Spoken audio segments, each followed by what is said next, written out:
नमस्कार दोस्तों, आपका मेरे YouTube channel Hindi moral and Buddha story में आपका स्वागत है। हम रोजाना आपके लिए नई नई कहानियां लेकर आते हैं।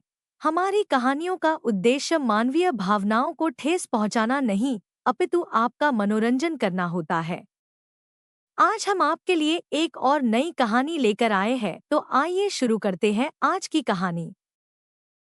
बेटियां बेटों से कम नहीं। गांव कन्हैयापुर, बलिया। एक पिता, दो बेटियां और समाज का ताना।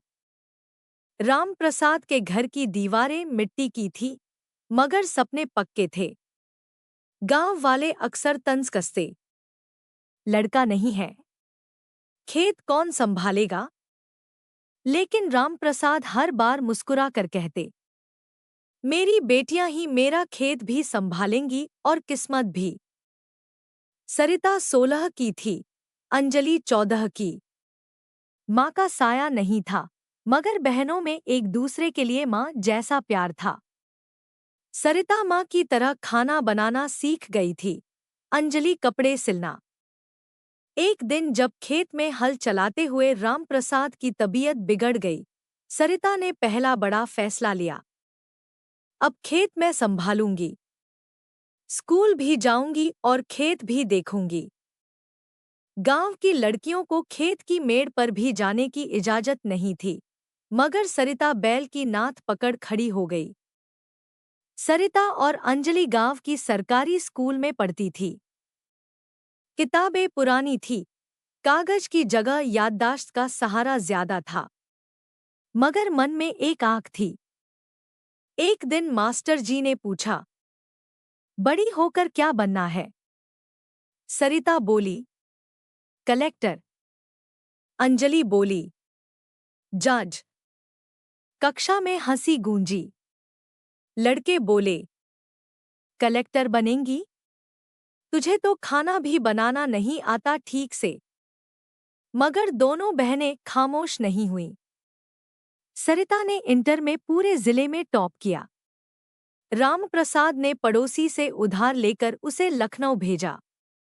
लखनऊ एक नया संसार था, तेज ट्रैफिक, बड़े बड़े कॉलेज और अजनबी चेहरों का सैलाब। सरिता को हॉस्टल नहीं मिला। वह एक वृद्धा के घर किराए पर रहने लगी। खाना खुद बनाती, ट्यूशन पढ़ाकर खर्च निकालती। कॉलेज में कई बार लोग उसका मजाक उड़ाते, गांव से आई है, अंग्रेजी भी ठीक से नहीं आती। पर सरिता ने अपने जवाब मेहनत से दिए। वह यूनिवर्सिटी टॉपर बनी और उसे यूपीएससी की तैयारी के लिए स्कॉलरशिप मिली। उधर अंजलि ने भी बनारस लॉ कॉलेज में एडमिशन ले लिया। वह छात्र संघ की पहली लड़की अध्यक्ष बनी, जिसने लड़कियों के हॉस्टल के लिए सुरक्षा गार्ड की मांग मनवा ली। अंजलि के लॉ कॉलेज में एक छात्रा ने खुदकुशी की। कारण था शादी के लिए घर वालों का दबाव। अंजलि को यह बात अंदर तक हिला गई। वह मीडिया के सामने आई, एफआईआर करवाई और कॉलेज प्रशासन को कटघरे में खड़ा किया। सरिता ने मीनवाइल यूपीएससी का इंटरव्यू दिया। वहां पूछा गया, आप किसान की बेटी हैं, आईएएस क्यों बनना चाहती हैं?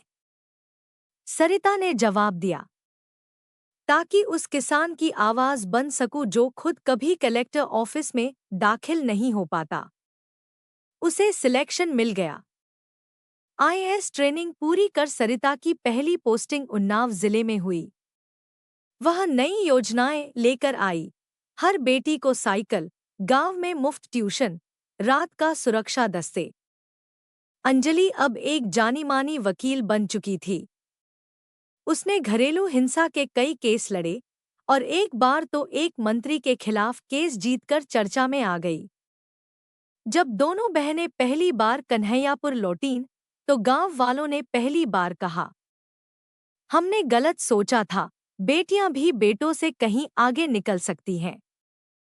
सरिता ने गांव में लड़कियों के लिए एक स्मार्ट स्कूल शुरू करवाया। अंजलि ने एक महिला अधिकार केंद्र की स्थापना की, जहां हर सप्ताह कानूनी सलाह दी जाती। रामप्रसाद ने उसी खेत के बीचों बीच, जहां सरिता ने पहली बार हल पकड़ा था, एक बोर्ड लगवाया। यहीं से बेटियों की उड़ान शुरू हुई थी। अब सरिता टेड टॉक देती है, सरकारी योजनाओं की ब्रांड एम्बेसडर है। अंजलि भारत की 50 सबसे प्रभावशाली महिलाओं में शामिल हो चुकी है। गांव की लड़कियां अब डॉक्टर, इंजीनियर, टीचर बनने के सपने देखने लगी हैं। माँ-बाप बेटियों को स्कूल भेजने लगे हैं। एक दिन एक छोटी लड़की ने अंजलि से पूछा, दीदी, मैं भी जज बन सकती हूँ?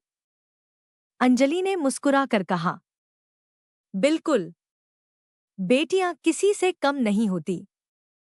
बेटियां बेटों से कम नहीं होती अगर उन्हें प्यार, भरोसा और उड़ने की आज़ादी दी जाए।